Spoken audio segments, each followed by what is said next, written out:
Em nossos estúdios já está aqui comigo, João Magalhães, editor de política do Jornal O Dia. Seja muito bem-vindo, tudo bem com você? Tudo bem, Lívio. Boa tarde para você, boa tarde a todos. É carnaval, mas os assuntos políticos continuam a ser desenrolados aqui no estado do Piauí. E é por isso que agora nós vamos receber a nossa primeira entrevista do nosso quadro Política do Dia. Porque nós vamos receber aqui em nossos estúdios o deputado estadual pelo Solidariedade, Evaldo Gomes. Deputado, boa tarde para o senhor. Seja bem-vindo, tudo bem? Boa tarde, amigo. Quero começar lhe perguntando, boa tarde aos telespectadores, né? Com certeza, parte importante. Quero começar lhe perguntando sobre esse seu projeto que inclui os professores nas prioridades de vacinação contra o novo coronavírus. Em que o senhor se baseou justamente para apresentar essa proposta lá na Assembleia? Olha, primeiro que é um indicativo de lei, né? Essa é uma decisão que cabe única e exclusivamente ao governador. Nós temos hoje como prioridade os idosos, temos como prioridade os agentes da saúde, os agentes públicos e privados da saúde, aqueles que estão na linha de frente do combate ao Covid-19. E eu vejo que a educação também tem, igualmente a saúde, tem que ser prioridade. Você sabe que os professores estão agora na tarefa de poder enfrentar a sala de aula. Sim. Muitas escolas privadas estão retornando às salas. Logo também as escolas municipais de Teresina, da mesma forma também que as escolas estaduais, vão estar retornando. Então é mais do que justo e necessário que os professores possam estar imunizados, ou seja prioridade da mesma forma que foram os profissionais da saúde. E eu vejo que a educação, sem sombra de dúvida, não tenha dúvida que é a grande motora de crescimento e desenvolvimento de um Estado. Então a educação tem que ser prioridade. Diante disso é que a gente está propondo, como indicativo de lei, ao governador que ele possa ter os professores como prioridade. Com certeza, João. Deputado, boa tarde para você. Agora a gente falando um pouco já sobre a questão político-partidária. As eleições são só em 2022, mas a gente sabe que as conversas elas começam com muita antecedência, até porque os cenários se movimentam bastante. Querendo ou não, a própria população é muito instigada e gosta de acompanhar sempre os diálogos que ocorrem entre as lideranças políticas aqui no Piauí. E a gente sabe que o senhor comanda a articulação do Solidariedade, um partido que ano passado teve um desempenho satisfatório, tanto aqui na capital, elegendo uma vereadora, assim como também no interior do estado. Como é que o senhor tem atuado para fortalecer a sigla, para começar a preparar o terreno para 2022? E antes que o senhor comente especificamente sobre solidariedade, eu queria lhe perguntar se o senhor acha que há alguma possibilidade de o Congresso Nacional fazer alguma atualização na legislação no que diz respeito a um possível retorno das coligações entre partidos para o parlamento. O senhor acha que isso pode ser discutido ainda esse ano ou não? Olha, primeiro assim, eu acho que o Congresso Nacional criou agora uma comissão de parlamentares para fazer esse debate sobre a legislação eleitoral. Ele confessa, e para muita gente acha que eu sou contrário ao fim da coligação, eu digo a você que é um retrocesso, o retorno das coligações. O que acontecia antigamente com as coligações? Um deputado se elegia, deputado estadual ou federal, ele não fazia nenhum debate interno dentro do partido, ele não motivava a militância a disputar a eleição, ele tinha um partido apenas cartorial. Sim. E esse partido, na época da eleição, ele procurava o melhor caminho para que ele pudesse se eleger. No final das contas, esse partido passa a ser um partido de aluguel. E eu acho que com o fim das coligações, a gente extingue definitivamente os partidos de aluguéis. Só vai continuar existindo na política aqueles partidos que, de fato, tenha a capacidade, de juntar pessoas que queiram ter o propósito de disputar a eleição. Esse tem que ser o perfil de um partido. Então, para mim, o retorno das coligações é um retrocesso. Eu vejo que o Congresso Nacional, que tomou essa decisão acertada de acabar as coligações, eu sinto que vai continuar com o fim das coligações. Eu acho que isso é benéfico para a democracia. Algumas pessoas acham que é um retrocesso. Para mim, não. Eu só acredito numa democracia forte se você tiver partidos fortes. Não adianta nós termos no Congresso Nacional 40, 50 partidos, onde todos eles vão querer buscar um debate interno, inclusive de barganhas, coisa que a população condena. Então, o fim das coligações é benéfico, sim, para a democracia brasileira. Lógico que, naturalmente, que tem partidos históricos, partidos que têm uma história de vida, de militância ao longo do tempo, que tem história política, que levantou grandes bandeiras em benefício da população. Mas cabe a esses partidos buscar fusões, incorporações. Eu acho que esse é o caminho. Eu, particularmente, nós não temos nenhuma dificuldade de construção partidária aqui no Piauí. Nós estamos com o desafio, da mesma forma que outros partidos, de manter uma cadeira de deputado federal. Hoje, atualmente, nós temos a deputada Marina. E nós não queremos apenas ter um representante na Assembleia, nós podemos ter 3. Então, tudo isso é um debate interno que nós estamos fazendo, é um debate que nós já iniciamos. Ainda é cedo para se tratar de eleição, de conjuntura, de candidato A, de candidato B, mas vejo que os partidos políticos, para que ele possa continuar sobrevivendo na política, há essa necessidade de se construir internamente essa estratégia para manter os partidos vivos na política brasileira. Deputado, já olhando para 2022 com um olhar mais carinhoso, como é que o Solidariedade quer realmente participar deste próximo pleito, visto que nós temos uma gama muito grande de partidos da base de apoio ao governador Wellington Dias, mas apenas 3 vagas, no caso, governador, vice-governador e senador. O Solidariedade quer indicar algum candidato para esses 3 cargos, por exemplo? A prioridade nossa é chapa de proporcional de deputado estadual e deputado federal. Nós temos a compreensão nossa, nós temos a consciência que dentre os partidos que dão hoje apoio e sustentação ao governador Wellington Dias, nós temos partidos maiores que o Solidariedade, em termos de musculatura, em termos de representatividade. Nós temos o próprio PT, o MDB, o PSD, que são partidos maiores que o Solidariedade. Então a gente precisa compreender o nosso tamanho dentro desse processo de construção de uma chapa majoritária. Então, a nossa prioridade é a chapa proporcional de deputado estadual e de deputado federal, mas eu, essa semana, aliás, na semana passada, eu fiz um convite, deixei o Solidariedade à disposição do secretário de Fazenda, Rafael Fonteles. Por quê? Porque existe uma celeuma entre MDB e PT, entre os partidos da base, que essa composição de 3 vagas deve ter 3 partidos. Um que indique o candidato a governador, um que indique o candidato a vice, um que indique o candidato a senador. Como nós temos o Partido dos Trabalhadores, que já tem um nome natural, que é consenso de todos os partidos, que é o governador Wellington Dias, na disputa de vaga para o Senado, se assim ele decidir a disputar, é o nome de consenso, nós temos aí uma vaga de vice e uma vaga de senador. De governador. Se o Rafael tiver o interesse de optar pelo Solidariedade, e se o mesmo for escolhido por essa base, o Solidariedade está de portas abertas para receber o Rafael e ser o partido que pode perfeitamente levar o nome do Rafael a ser o nome escolhido pela base com apoio de todos aqueles partidos que hoje dão apoio e sustentação ao governador Wellington Dias.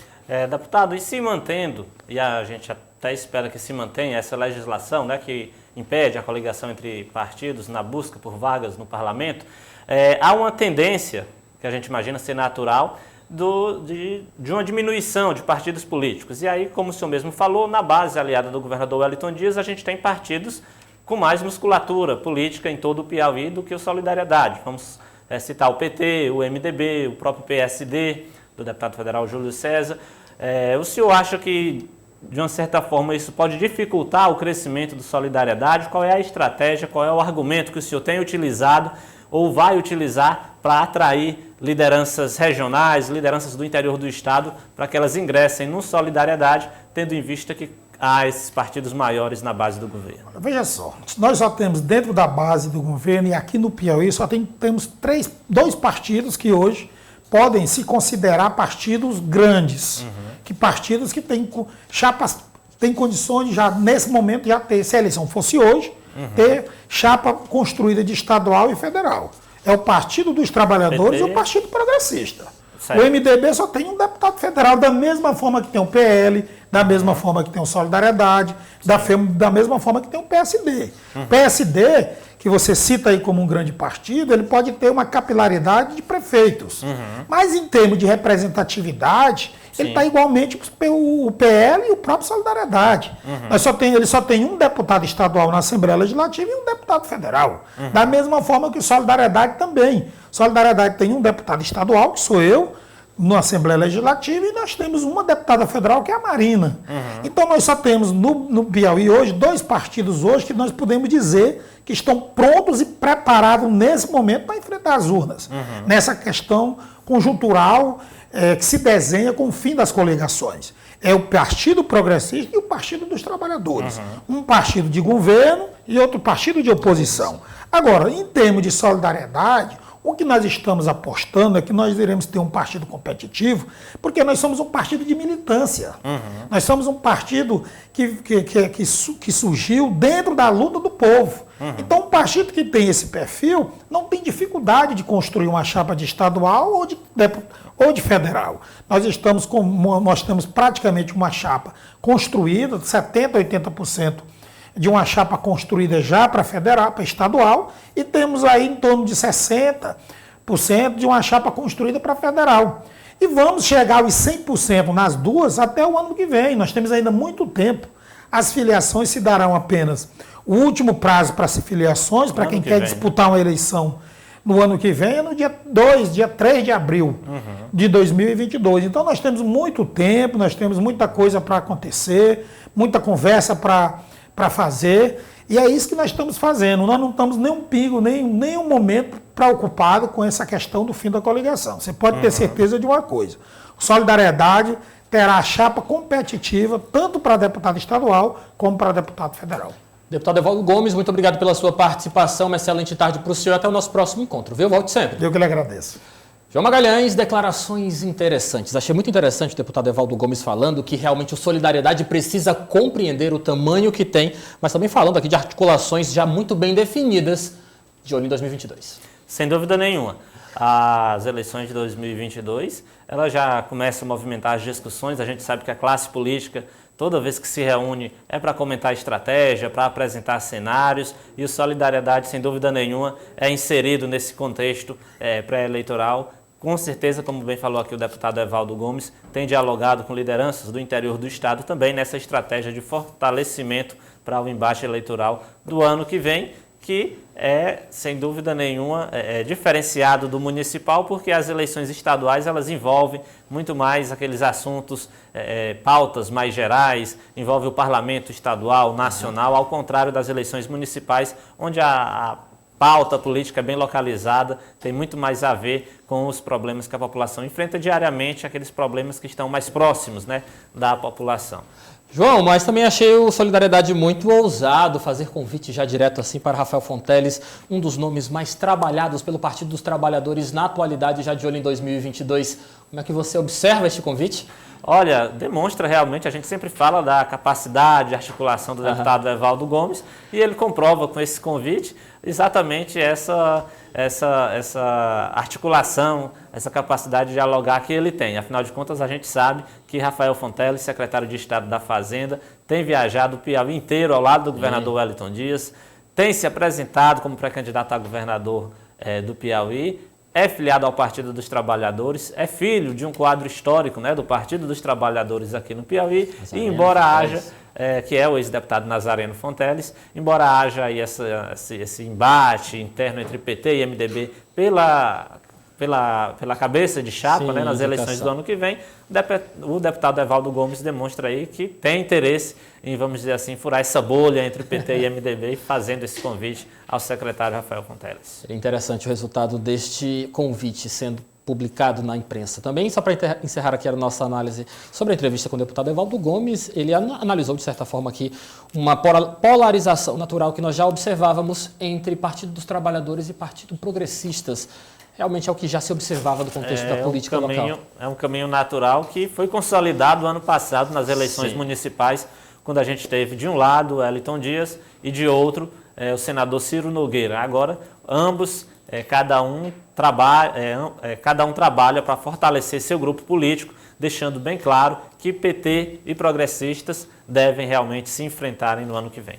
Vamos para o nosso próximo assunto, porque o texto da reforma administrativa que foi proposto por Dr. Pessoa já tramita nas comissões técnicas da Câmara Municipal de Vereadores. Vamos lá. Alguns vereadores estão examinando a matéria que tramita na casa e propondo algumas modificações. Existe já aqui proposição de vereadores emendando a reforma. Cito aqui uma de nossa autoria, onde eu estou propondo uma emenda modificativa que a Guarda Municipal, que hoje está lá na Sencasp, possa ser deslocada, já que está sendo criada a coordenadoria da Guarda, para a Secretaria de Governo, para que a gente dê celeridade, autonomia e mais robustez para a Guarda, para que elas possam ter, inclusive, mais liberdade de acessar verbas federais na área da segurança. Mesmo sem sessão, alguns vereadores estavam presentes na reunião para debater as mudanças na nova gestão.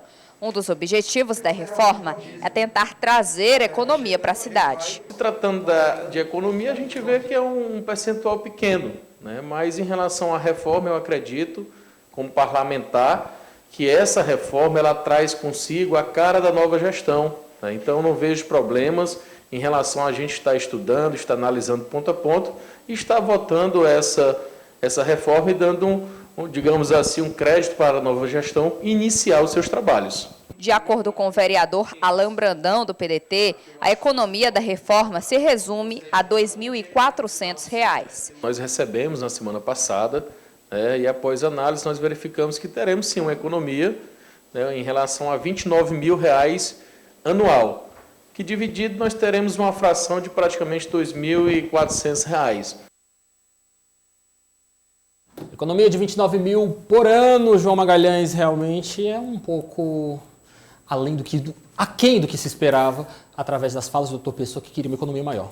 Olha, realmente é uma economia, mas não há o que se falar em corte de gastos, tendo em vista que se a gente for imaginar um orçamento da Prefeitura de Teresina, que é acima de 3 bilhões de reais, a gente falar em uma economia de 29 mil durante o ano, não há o que se falar, então, em corte de gastos. A gente pode até dizer que o projeto de reforma administrativa mexe na estrutura de alguns cargos, transforma algumas secretarias em coordenadorias, mexe na estrutura de ouvidorias. Agora, redução de custos, isso não há, porque não há que se falar em redução, em economia, se a gente está falando de R$ 29 mil em um ano, dentro de um orçamento de 3 bilhões. R$ 29 mil por ano, se a gente for dividir aí pelos 13 meses, porque são 12 meses, mais uma folha de 13º, a gente tem pouco mais de R$ 2 mil por mês, o que para uma prefeitura de Teresina não é que seja pouco não, é que é praticamente nada.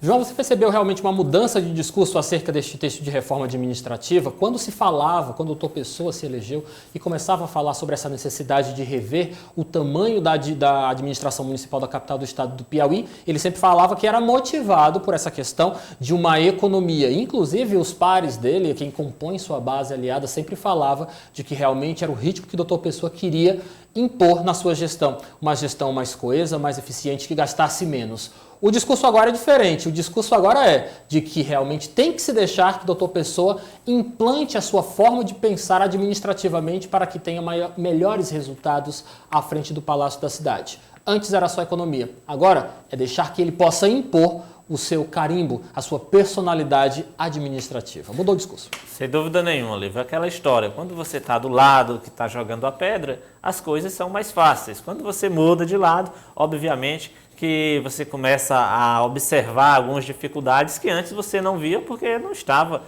sentado ali de frente, em cima dos problemas que precisam ser enfrentados.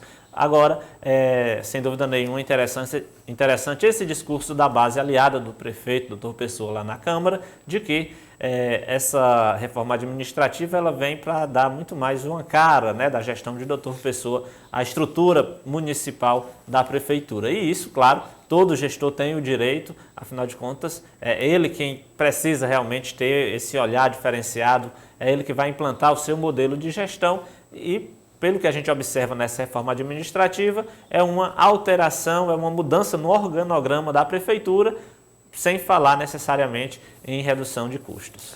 Meu caro João Magalhães, agora vamos para a nossa próxima entrevista da edição desta terça-feira, porque um projeto de lei da deputada federal Marina Santos, do Solidariedade aqui do estado do Piauí, defende que animais domésticos de pequeno porte tenham direito ao transporte coletivo em todo o país. Sobre esse assunto, nós vamos conversar ao vivo pela internet com a parlamentar piauiense.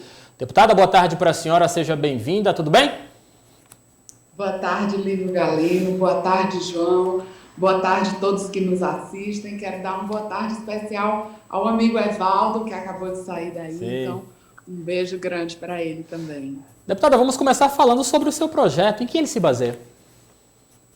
A gente recebe muitas denúncias e observa bastante que o transporte dos animais domésticos acabam sendo um pouco danosos, vamos dizer assim, acaba que...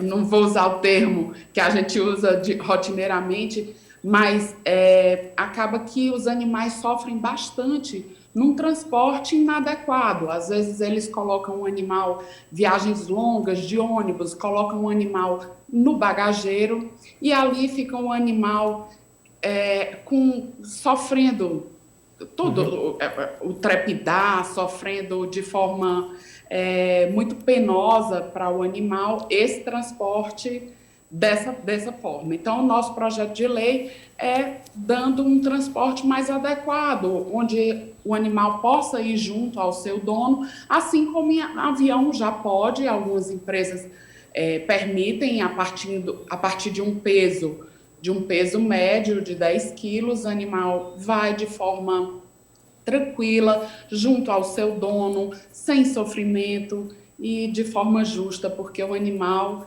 a gente tem que tratar, a gente não tem que tratar em boas condições sempre. Com certeza. Deputada, boa tarde novamente para a senhora. Deixa eu lhe perguntar como é que a senhora tem avaliado aí essas 2 semanas de nova gestão lá na Câmara Federal. Como é que a senhora tem observado as ações já implementadas e até discutidas pelo novo presidente Arthur Lira? Bem, o Arthur Lira ele chegou chegando, né? Ele votou a questão da autonomia do Banco Central, que já vinha há 30 anos, vinha se arrastando, vota, não vota, põe em pauta, não consegue. Enfim, ele chegou e pôs em votação, e é isso que ele demonstra para a gente, que ele vai pôr em votação tudo o que for necessário, tudo que tiver emperrado, ele vai sim, a todo vapor, e vai pôr à prova tudo isso. O compromisso dele, né? Inclusive, quinta-feira, eu serei relatora de um projeto, a convite dele, da ampliação do teste do pezinho. Legal. Eu acho que todos, não sei se vocês são pais, mas a maioria conhece. É um teste que o bebê faz quando nasce para detecção de doenças. É um testezinho de sangue, né, que faz no pezinho, por isso o nome teste do pezinho. E o SUS cobre em torno de 6 a 8 doenças. Então, a gente quer ampliar esse rol de doenças para que, já que na rede privada a gente tem a possibilidade de fazer, por que não o SUS também não ofertar, né? Então, a gente vai ser relatora desse projeto na quinta-feira e a gente só enxerga o benefício que o presidente Arthur Lira está trazendo, colocando pautas importantes e trabalhando de forma forte mesmo, porque quinta-feira, pós-carnaval, mesmo não tendo carnaval, mas teve o recesso para todos, ele vai voltar e votar a todo vapor uma gama de projetos. Deputada, na manhã desta terça-feira, o prefeito de Teresina, Dr. Pessoa, esteve reunido com o deputado federal Átila Lira, pedindo o apoio da bancada piauiense aí em Brasília para a construção de hospitais. A senhora, como parlamentar e também como profissional da saúde, como é que a senhora avalia esta relação com o prefeito de Teresina para desenvolver a saúde da capital do estado do Piauí? Olha, eu avalio assim, eu acho de extrema importância essa relação muito aberta e uma relação boa entre os parlamentares e o prefeito da capital. Acho uma pauta importantíssima a construção de hospital. Eu sou médica, então eu enxergo de extrema necessidade tanto a construção quanto a reforma, quanto a adequação e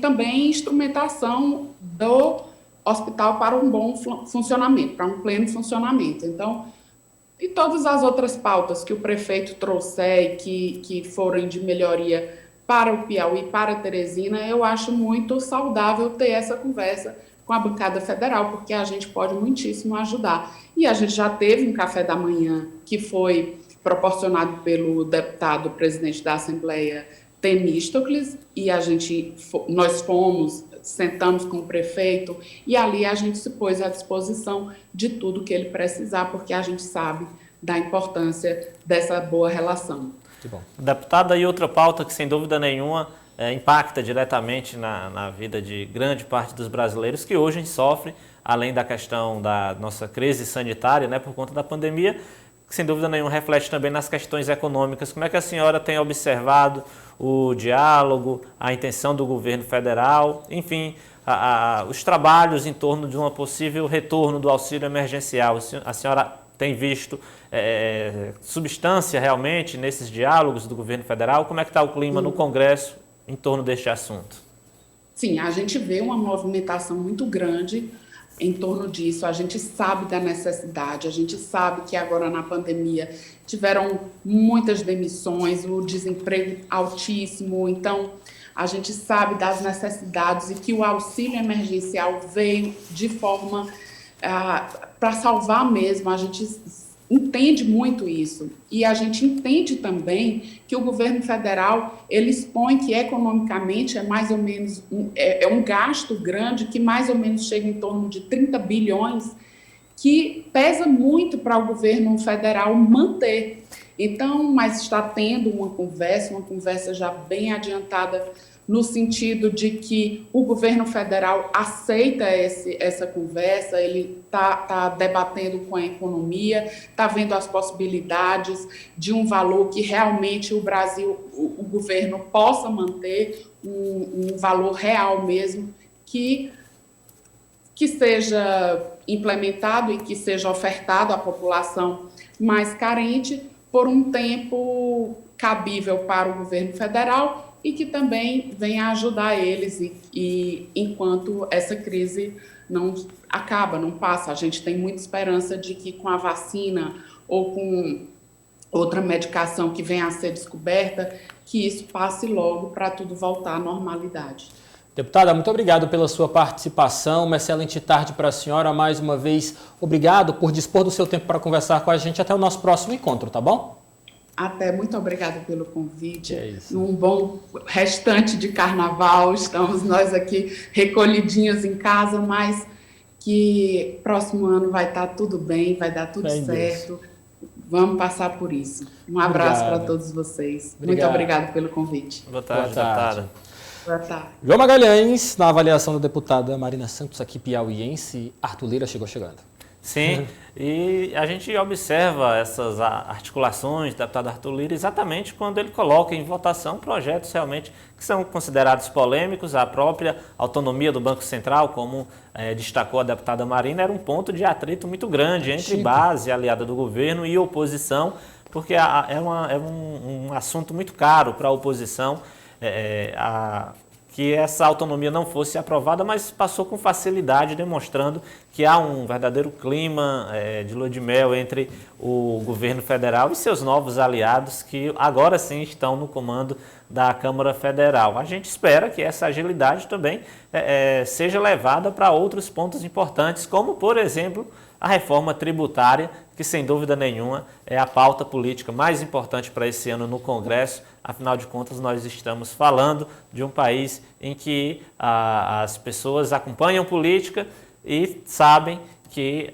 hoje a gente passa por um momento em que o preço dos produtos estão lá em cima e, sem dúvida nenhuma, a reforma tributária tem muito o que tentar, o que apresentar soluções para esses problemas. João Magalhães, você também chegando. Muito obrigado pela sua participação. Boa tarde para você. Te convido a ficar comigo aqui durante todas as férias de Eliezer Rodrigues. Te encontro amanhã. Exatamente, Lívia. Chegou Até chegando. amanhã. Uma boa tarde para você, uma boa tarde a todos. Boa tarde, Política do Dia.